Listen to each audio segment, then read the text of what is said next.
Shalom, selamat berjumpa sidang jemaat Tuhan dimanapun berada. Kita bersyukur dipertemukan pada saat ini melalui program Saat Teduh BPSW 4. Saudara-saudara, mari mempersiapkan diri untuk menikmati hadirat Allah.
Sidang jemaat Tuhan yang kekasih,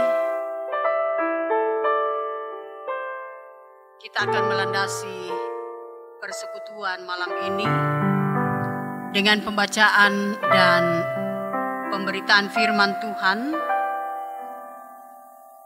Firman Tuhan terambil dari Injil Yohanes pasal 13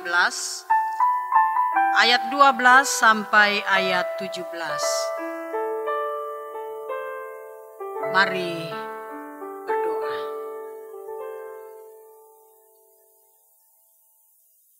Tuhan Allah, pencipta, pemilik dan pemelihara kehidupan kami. Allah yang tetap setia dalam segala keberadaan kami. Kami bersyukur pada saat ini Tuhan mempersekutukan kami melalui saat teduh. Kami akan melandasi persekutuan ini dengan pemberitaan firman Tuhan. Kiranya Roh Kudus menolong kami, sehingga firman-Mu benar-benar bertumbuh dan berbuah dalam kehidupan kami. Berfirmanlah ya Tuhan, kami anak-anak-Mu telah siap untuk membaca dan merenungkan firman-Mu. Ampuni dosa kami berdoa di dalam Kristus Yesus Tuhan Juru Selamat kami. Amin. Yohanes 13 ayat 12 sampai 17. Sesudah ia membasuh kaki mereka, ia mengenakan pakaiannya dan kembali ke tempatnya. Lalu ia berkata kepada mereka, "Mengertikah kamu apa yang telah kuperbuat kepadamu? Kamu menyebut aku guru dan Tuhan, dan katamu itu tepat, Sebab memang akulah guru dan Tuhan. Jadi jikalau aku membasuh kakimu, aku yang adalah Tuhan dan gurumu, maka kamu pun wajib saling membasuh kakimu. Sebab aku telah memberikan suatu teladan kepada kamu, supaya kamu juga berbuat sama seperti yang telah kuperbuat kepadamu. Aku berkata kepadamu, sesungguhnya seorang hamba tidaklah lebih tinggi daripada tuannya, ataupun seorang utusan daripada dia yang mengutusnya. Jikalau kamu tahu semua ini, maka berbahagialah kamu jika kamu melakukannya. Yang berbahagia adalah kita yang selalu setia membaca dan menghayati firman Tuhan dalam kehidupan setiap hari. Amin. Sidang jemaat Tuhan yang kekasih, kita akan merenungkan firman Tuhan, Injil Yohanes 13 ayat 12 sampai ayat 17. Saling melayani, jiwa kebersamaan baru. Saling melayani, jiwa kebersamaan baru. Itu tema kita. Saudara-saudara, seorang teolog, pendeta, juga pengarang buku, William Barclay, dalam tulisannya mengatakan, tidak ada orang yang lebih dekat dengan sesamanya daripada orang yang hidup dekat dengan Tuhan. Ketika manusia hidup dekat dengan Allah, maka dia pun akan dekat dengan sesamanya. Saudara-saudara, manusia terlahir sebagai makhluk dalam relasi. Karena itu manusia terus berupaya untuk menjalin komunikasi dan relasi dengan sesamanya. Namun demikian, manusia harus menyadari ada hal yang jauh lebih penting dari itu. Bahwa manusia yang paling penting dan yang terutama harus menjalin hubungan dengan Tuhan. Sebab ketika hubungan manusia dengan Tuhan terjalin dengan kuat, dengan baik, maka relasinya dengan sesamanya pun akan baik. Prinsip kedekatan seperti inilah yang diinginkan Yesus bagi murid-muridnya. Yesus menginginkan supaya murid-muridnya tetap memelihara hubungan kedekatan mereka dengan Yesus. Kedekatan mereka sebagai sesama murid, bahkan hubungan atau kedekatan mereka dengan sesamanya. Untuk hal ini, Yesus mengambil sebuah tindakan. Yesus memberikan teladan yang baru.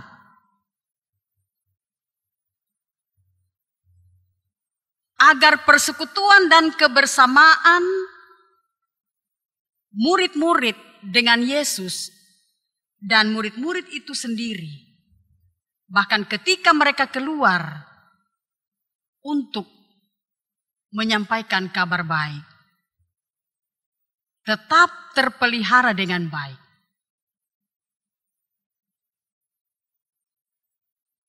Kisah Yesus membasuh kaki murid-murid hanya dicatat dalam Injil Yohanes.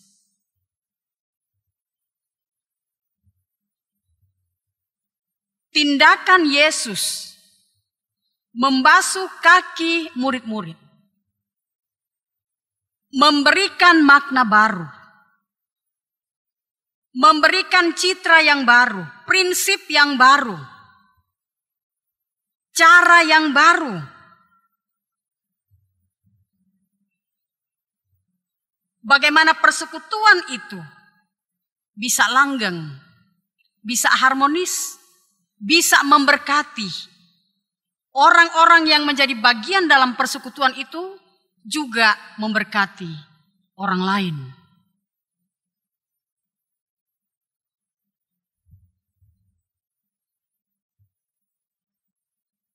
Dalam ayat sebelumnya pasal 13 tadi.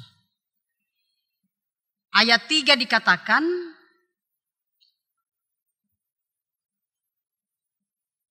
Yesus tahu bahwa Bapanya telah menyerahkan segala sesuatu kepadanya. Dan bahwa ia datang dari Allah dan kembali kepada Allah. Ayat 4 dan 5. Lalu bangunlah Yesus menanggalkan jubahnya. Ia mengambil sehelai kain lenan dan mengikatkannya pada pinggangnya.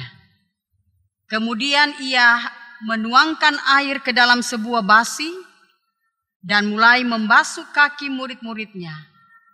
Lalu menyekanya dengan kain yang terikat pada pinggangnya itu. Dengan sebuah kesadaran bahwa Yesus tahu, Yesus sadar suatu saat dia akan meninggalkan murid-muridnya. Karena itu sangat penting bagi Yesus untuk memberikan makna yang baru terhadap sebuah persekutuan atau kebersamaan. Yesus tidak hanya mengajar, tapi dia mengambil sebuah tindakan. Dia memberikan contoh, teladan. Dikatakan tadi, bangunlah Yesus dan menanggalkan jubahnya. Yesus menanggalkan jubahnya dan membasuh atau mencuci kaki murid-muridnya. Saudara-saudara yang kekasih di dalam Tuhan,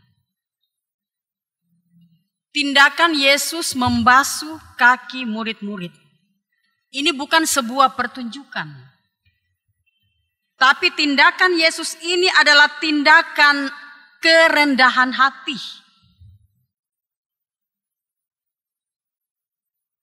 Tindakan yang mau melayani. Yesus yang dikatakan dia menanggalkan jubahnya. Yesus menanggalkan kebesarannya, kemuliaannya, kehormatannya. Dia yang adalah seorang guru, pemimpin, bahkan Tuhan. Rela memposisikan diri seperti atau sebagai seorang hamba, mencuci kaki murid-muridnya atau membasuh kaki murid-muridnya. Saudara-saudara, mengapa Yesus memilih kaki yang dia basuh? Mengapa bukan tangan, mengapa bukan kepala? Kita tahu kaki adalah salah satu bagian tubuh yang begitu sering bahkan setiap saat bersentuhan dengan hal-hal yang kotor. Kaki yang biasa menginjak debu, tanah, bahkan kotoran, lumpur, dan seterusnya. Tapi Yesus rela dan mau membasuh kaki yang kotor ini, yaitu kaki murid-muridnya. Di sini memperlihatkan sebuah tindakan kerendahan hati. Hati yang mau melayani tanpa melihat segala sesuatu yang melekat kepadanya. Bahwa dia adalah Tuhan, dia adalah guru, dia adalah pemimpin yang terhormat, yang disanjung, yang diagungkan.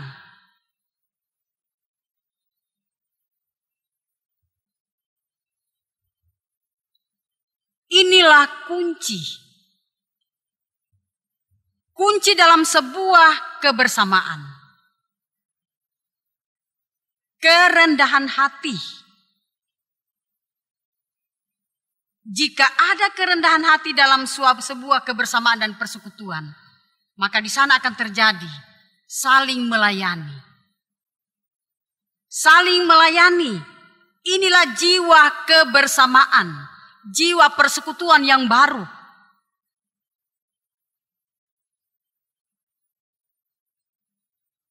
Saudara-saudara, tidak mudah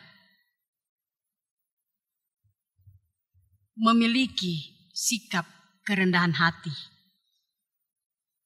dan mau melayani. Tapi Yesus sudah meneladankan itu.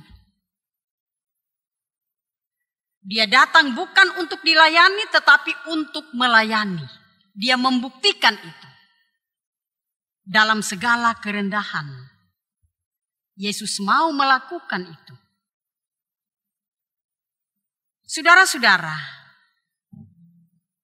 kerendahan hati mencakup banyak hal. Tidak mementingkan diri sendiri, lebih mengutamakan kepentingan orang lain. Yesus kalau mau mempertahankan apa yang ada pada dia, mempertahankan kemuliaannya, kebesarannya, keagungannya,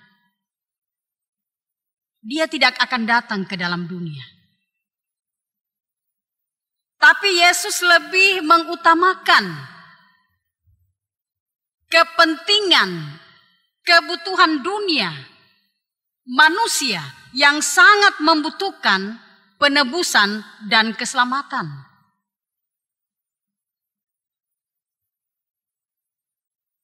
Kerendahan hati mencakup tidak sombong atau tidak angkuh. Saudara-saudara, Tuhan sangat membenci orang yang sombong.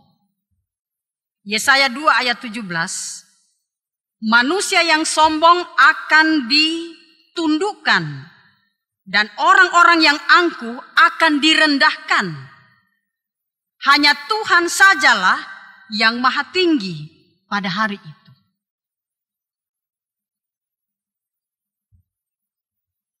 Kerendahan hati tidak boleh sombong. Tidak membangga-banggakan apa yang dia miliki. Kepintaran, talenta, harta, kelebihan-kelebihan, keahlian yang dia miliki apapun. Tidak dibangga-banggakan. Karena Yesus juga seperti itu. Dia tidak membanggakan apa yang dia miliki. Justru dikatakan dia menanggalkan semua itu.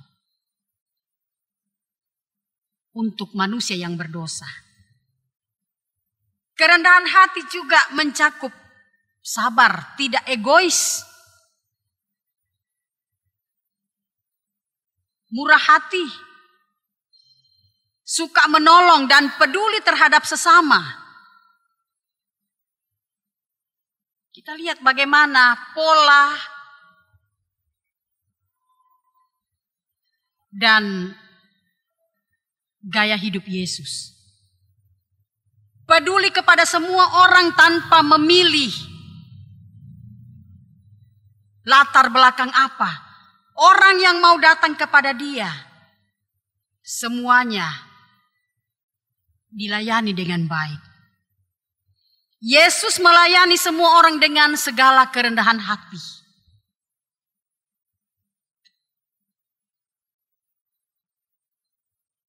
Saudara-saudara, sebagaimana kita tahu bahwa saat ini saudara-saudara kita di Masamba yang mengalami bencana banjir bandang beberapa hari yang lalu. telah menelan banyak korban, korban nyawa, korban materi. Banyak yang kehilangan tempat tinggal, keluarga. Disinilah saatnya kita menyatakan kerendahan hati itu melalui sikap yang murah hati, peduli, menolong sesama kita.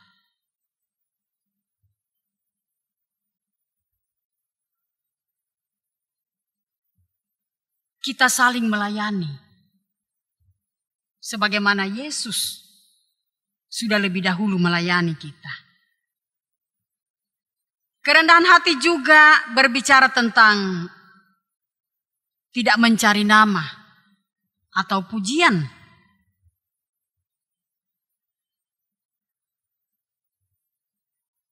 Mungkin kita pernah mendengar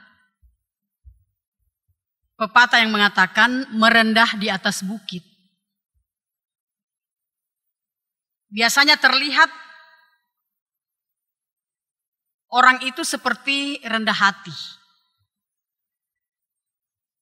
Tapi terselip motivasi yang salah.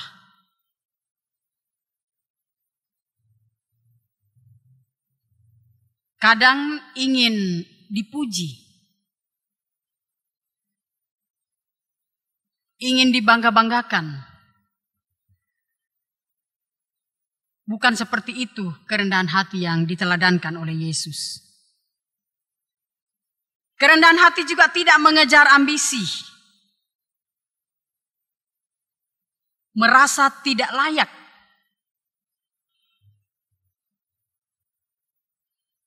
Kita harus merasa tidak layak. Dalam arti bukan tidak menghargai diri sendiri. Tapi merasa tidak layak di sini artinya bagaimana kita bisa menempatkan diri dalam sebuah kebersamaan, dalam sebuah persekutuan. Agar kehadiran kita membawa kebahagiaan. Ketika kita hadir membawa kebahagiaan, itulah kerendahan hati juga. Nah, kalau kita bisa melakukan apa yang sudah diteladankan oleh Yesus, apa yang Yesus katakan? Berbahagialah kamu jika kamu melakukannya. Kita akan merasa berbahagia ketika kita bisa saling melayani. Ketika kita bisa menyatakan atau memiliki sikap yang rendah hati. Dengan demikian akan terbangun sebuah persekutuan yang harmonis. Persekutuan yang indah, persekutuan yang langgeng. Kita juga bisa memberkati banyak orang melalui kehadiran kita yang melayani dengan kerendahan hati. Soli Deo Gloria. Amin.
sampai ku dapat mahkota kehidupan.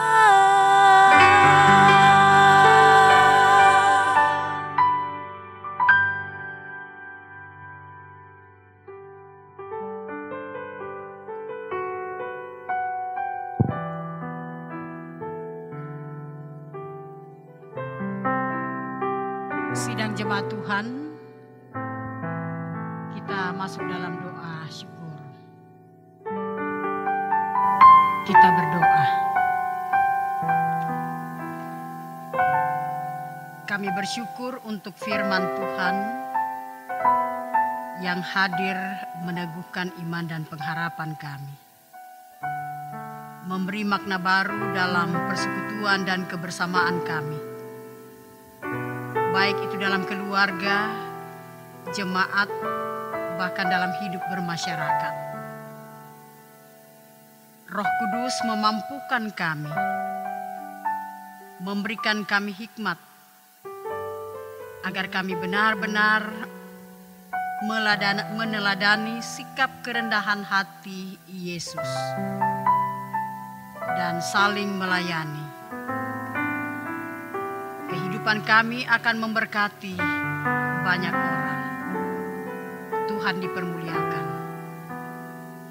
Kami berdoa untuk jemaat-jemaat yang ada di lingkup klasis, di lingkup wilayah 4. Tuhan memberkati dan memelihara dalam seluruh kehidupan dan keberadaan.